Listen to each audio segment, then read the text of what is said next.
Amigos, ¿cómo están? Bienvenidos una vez más a Misterio Infinito Perú. Los saluda su amigo Fernando Chapi y en esta ocasión voy a mostrarles qué es lo que acabo de terminar de leer. Porque de esto va el video. Es El Diario del Liceo, el último libro que ha publicado la editorial Planeta de la autoría de Juanjo Benítez. El Diario del Liceo, que tal como lo dice en el subtítulo, Caballo de Troya, Confesiones del segundo piloto. Porque sí, Caballo de Troya como tal, en el sentido de Caballo de Troya 1, 2, 3, cada uno con su nombre, acabó en el número 9. Después vino El Día del Relámpago como una suerte de epílogo. Después como una especie de complemento a eso que se hablaba del asteroide de 2027 en los Caballos de Troya y sobre todo, bueno, principalmente en El Día del Relámpago. Pero faltaba mucho por contar. Nos quedamos con la miel en los labios respecto a muchos pasajes de la vida de Jesús de Nazaret y cubriendo parte de esos vacíos porque no es lo último que queda por sacar y el propio Benítez lo ha dicho, está el diario de Eliseo. Después vendrán al parecer tanto Rayo Negro como Belén y con esto ya se cerraría después de varias décadas eh, estos supuestos documentos que tanto el mayor Jasón como Eliseo le entregaron a Juanjo Benítez y que serían parte pues de este viaje en el tiempo, de esta operación militar estadounidense denominada en clave Caballo de Troya. Pues bien, el diario del Liceo demoró bastante en llegar aquí a Perú. Estuvo ya en España más o menos en octubre, aquí llegó un poquito antes de la Navidad y al decir aquí me estoy refiriendo a Perú, a Lima en realidad, porque a otras ciudades no sé si ya llegó, probablemente aún no haya llegado.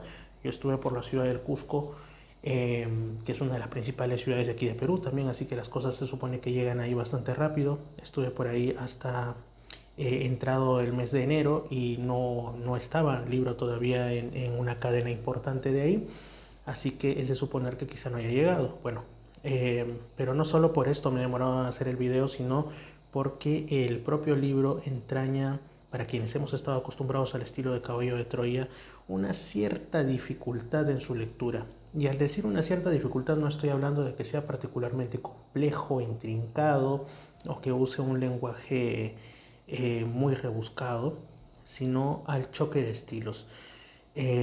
Cuando hemos leído Caballo de Troya, estamos acostumbrados a un toque hasta cierto punto bonachón, digamos, o sea, para mí los Caballos de Troya son libros muy bien documentados, al punto que hasta siempre contrastando, por supuesto, hay cosas que digamos que van más allá del mensaje, que en realidad te están enseñando sobre biología, te están enseñando sobre historia, te están enseñando sobre eh, distintas cuestiones, ¿no? Más allá de lo espiritual. Son libros muy ricos, son libros que realmente, por supuesto, siempre contrastando, porque tampoco se trata de una biblioteca ni de libros de divulgación científica, nos pueden servir incluso para eh, tener un poco más, digamos, de conocimiento de temas variados. En cambio, el diario del Liceo va directo al grano y también tenemos que recordar que una de las señas de la escritura de Jasón es que le pone mucho sentimiento a lo que habla, utiliza muchos giros poéticos, incluso te habla de que las estrellas tintinearon como dándole la razón o que el destino sonrió burlón, este tipo de cosas tan bonitas. Yo creo que en lo que se escribe se plasma el alma de quien lo hace y uno puede llegar a encariñarse con el personaje mediante sus escritos. Y se percibía a una buena persona cuando tú leías Los Caballos de Troya, más allá de que él decía que era militar y que tenía una serie de cuestiones. Pero Jason también narraba al comienzo, casi al comienzo ya empezó a creer sinceramente, y esto se notaba en Jesús de Nazaret, se notaba que eran escritos hechos con cariño, con verdadero afán de que eso quedase para la posteridad, porque el mundo debía saber. Sin embargo, en el diario de Eliseo se nota un aura un tanto oscura, como que ha sido escrito por alguien que no creía tanto en la divinidad de Jesús y en los temas divinos, sino que estaba más abocado, y el propio Eliseo lo dice, en el cumplimiento de una misión. Esta misión era, digamos, nada santa, nunca mejor dicho, y consistía, y acá no les estoy haciendo spoiler porque esto ya figuraba en libros anteriores, en la obtención de muestras genéticas tanto de Jesús de Nazaret como de familiares suyos para proceder a una clonación eh, que había sido encargada por Curtis y bueno, sus superiores ahí en el siglo XX. Y básicamente, si bien Eliseo nos va contando episodios de la vida pública del maestro de Jesús de Nazaret, también cada tanto recuerda que a él lo que le interesa es la obtención de esas eh, muestras y de hecho la forma en la cual obtuvo algunas de esas muestras de un pariente de Jesús de Nazaret pues es lo que ha causado revuelo en muchos de los grupos dedicados a hablar sobre Caballo de Troya y obras relacionadas. Digamos que ha asqueado a mucha gente. Y eso que yo lo he leído y no es que sea una descripción particularmente extensa, porque como digo, el presunto Eliseo, que es supuestamente quien escribió este diario, Benítez dice que él simplemente es prácticamente como que el transcriptor o algo así, es bastante escueto, simplemente va directo al grano y lo cuenta y que hizo tal cosa. Yo no lo voy a decir, quien quiera puede recurrir a esos grupos y verlos. No quiero hacer demasiado spoiler porque algo de spoiler voy a hacer en minutos subsiguientes y lo voy advirtiendo. Pues son cosas duras, pero no es lo único, no es lo único oscuro, lo único duro que hay en el diario de Eliseo. Yo estoy seguro que si la figura de Jasón hubiese escrito estas cosas en Caballo de Troya propiamente dicho, hubiera tenido incluso más tino o más... lo hubieras hecho de una manera más suave, ¿no? Temas como fallecimientos o asesinatos, porque eso también hay en el diario de Eliseo. Y fallecen o directamente son eliminados personajes muy queridos, personajes muy buenos, entrañables, de maneras bueno, que uno podría pensar, ¿no? Si se tratase obviamente de simple literatura, para muchos es simple novela y para otros no, pues de maneras que no tienen razón de ser, ¿no? O sea, no voy a decir qué personajes, pero personajes entrañables. Uno de ellos, que para mí es uno de mis personajes favoritos, porque el propio maestro, si no me equivoco, en uno de los caballos de Troya, o fue Jasón, no lo recuerdo bien ahora, se refirió a este personaje como un hombre cuy, ¿no? El término cuy, ya quienes han leído Caballo de Troya lo conocen. Eh, y de hecho esta persona al ser asesinado, bueno, ha estado escribiendo unas memorias, primero en unas tablillas enceradas y luego pasándolas a pergamino y esto se lo ceden a Eliseo, que eso también es interesante porque quizá de ahí salga algo a futuro en la obra de Benítez. Yo no lo sé, no sé si Eliseo le habrá dado a Benítez también los alcances de lo que había en esos pergaminos, pero son suposiciones que estoy haciendo, pero eso me quedó muy en la mente. El diario de Eliseo no se limita, tampoco lo hacía Caballo de Troya, dicho sea de paso, únicamente a narrar lo que dijo Jesús de Nazaret y ese tipo de cosas. No, también se adentra en otros temas. Por ejemplo, hay un guiño a una de las obras también de estos últimos años de Juanjo Benítez, a Estoy Bien, cuando uno de los discípulos menciona que él hace la pregunta, ¿no?, de si los muertos vuelven y todo eso, y cuenta un caso en el cual se había aparecido una persona de su entorno ya fallecida y lo que había dicho era estoy bien, ¿no? Y otro de los personajes también cuenta que en su país natal se hablaba de distintos casos de este tipo y bueno, Jesús lo que dice es que, ok, hay excepciones en las cuales los fallecidos vuelven, pero son eso, excepciones, no es la regla. Y hablando de personas que fallecen también, Eliseo, que se muestra como un personaje plenamente escéptico en, digamos, el 90 y tantos por ciento de la obra, él siempre trata de ver curaciones como quizá fenómenos naturales incluso, cosas así, incluso cuando él mismo fue curado.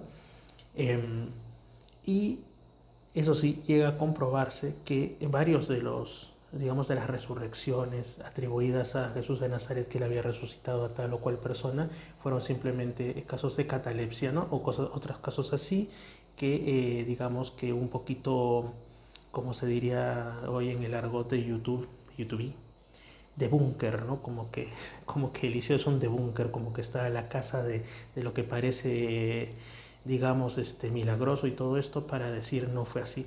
pero efectivamente al final hay muchas cosas que se tomaron como milagrosas por interés de los discípulos o porque los discípulos no malinterpretaron, pero Eliseo deja en claro que no fueron tales. Aunque hay otros milagros, como por ejemplo el de la multiplicación de los panes y los peces, que él deja en claro que sí, que desde su punto de vista como observador ahí presencial, sí fueron milagros. Sin embargo, nada de esto lo convence y es recién al final del diario, faltando pocas páginas, que también esas tienen su sorpresa, ahorita se las digo, eh, es cuando él empieza a creer debido a una curación de alguien que él quiere bastante.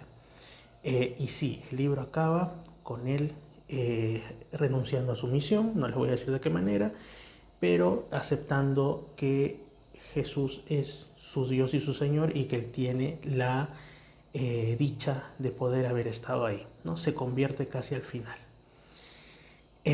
Hay otros temas dentro del libro, más allá del mensaje y de todo esto. Hay, por ejemplo, muchos guiños al libro de Urantia, desde un diseño de los tres círculos concéntricos, menciones a los superuniversos, a la isla del paraíso donde mora el Padre, a la Trinidad del Padre, el Hijo y también el Espíritu Infinito.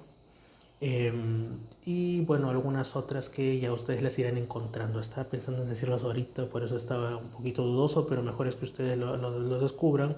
Bueno, una que les puedo decir, porque también lo dije en un video anterior, es sobre el tema del enserafinamiento, ¿no? Eso también por ahí tiene su mini capítulo en el diario de Eliseo. Y cuando digo mini capítulo, pues lo hago con toda intención porque esa es otra de las diferencias entre el diario de Eliseo y los caballos de Troya. Los caballos de Troya, por ejemplo, te desarrollaban un día o 2 días en todo un inmenso capítulo, mientras que aquí hay capítulos que tienen solamente 4 carillas, o sea, 2 hojas o cosas así, porque Eliseo es bastante más concreto, como digo.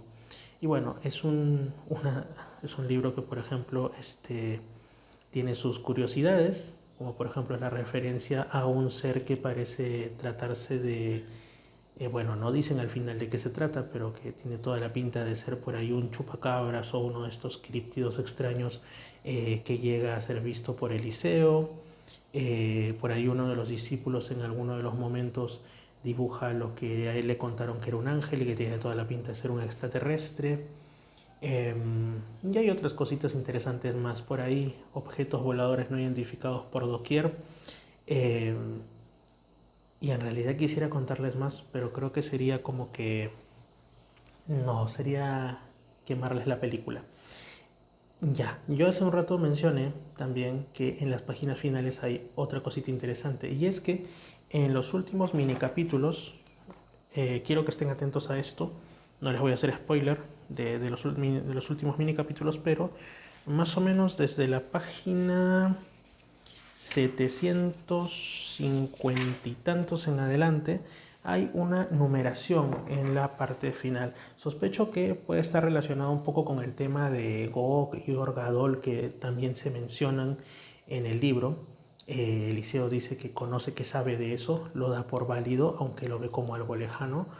Eh, y esas numeraciones, como otras que aparecen en gráficos dentro del libro, podrían tener que ver como otras en Caballo de Troya con cuestiones de la cábala.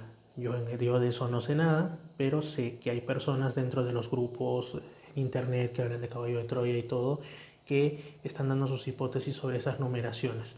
Y así es como los Caballos de Troya y el diario de Eliseo terminan siendo, aunque varíen los estilos, aunque varíe el espíritu que resuena en ellos y todo eso, siguen siendo libros mágicos, definitivamente. Que cada vez que los lees, pues llegas a distintas conclusiones y definitivamente te enriquecen, ¿no? Una de las cositas que sí quisiera decirles es que hay algo que a mí me dejó pensando bastante, entre muchas otras cosas que me han dejado pensando un montón del diario de Eliseo. Y es que hay una parte en la cual Jesús dice que no todos entran al reino del Padre, sino solamente las personas, digamos, que han cumplido con cierta forma de comportamiento o que hayan decidido hacer la voluntad del Padre. Eh, no estoy siendo literal, ustedes tienen que leerlo. Y ahí es cuando Eliseo tiene una especie de decepción y uno también se queda lelo porque en otras partes de esta obra de Caballo de Troya, Jesús había sido muy bien claro en el hecho de que todos, hagamos lo que hagamos, estamos condenados, por así decirlo, a llegar a la presencia del Padre después de pasar pues tras el sueño de la muerte por los distintos mundos, más uno, más dos, más tres, como les puso Eliseo en uno de los caballos.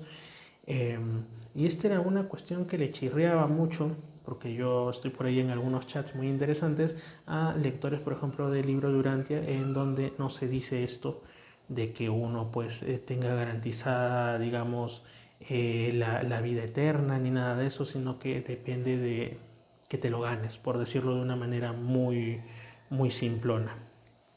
Y aquí hay una mención a eso, hay como que ese cambio en la postura de Jesús de Nazaret, si bien de ahí al parecer vuelve al tema de que todos igual vamos a llegar al Padre, ¿no? Una aparente contradicción, o depende del contexto en el cual lo veas.